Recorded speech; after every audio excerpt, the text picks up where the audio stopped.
100 million pesos na aso, wow, totoo ba ito?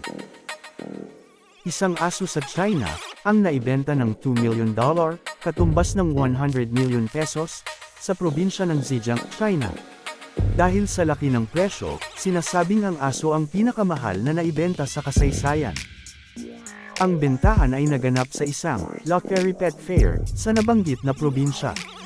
Ang pet fair ay isang pagtitipon ng mga mayayamang mahilig sa mga kakaibang alagang hayop.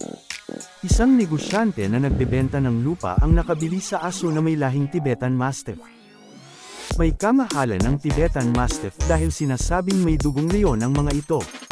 Mayroon itong makapal na balahibo sa paligid ng ulo. Malalaki at mababanggas din daw ang mga ito. Dahil sa matikas na itsura ng Tibetan Mastiff kaya mabenta ito sa mga mayayaman at makapangyarihan sa China. Ito rin ang dahilan kaya lumubo ang presyo sa merkado.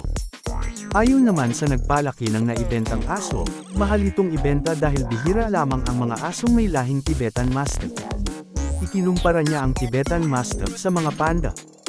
Hindi ito ang unang beses na may naiulat na bentahan ng mamahaling aso. Noong 2011, isang aso ang naibenta sa halagang $1 million. Sinundo pa ng limousine ang aso, tuta pa lamang, upang ihatid sa mayamang nakabili. Kung nagustuhan ninyo ang ating paksa, mangyaring mag-like, comment, share, at pa-star, para makagawa tayo ng mga informative na content. Ako po ang inyong lingkod, Jeff Salvador, laging tatandaan. Ang karunungan ay kayamanan.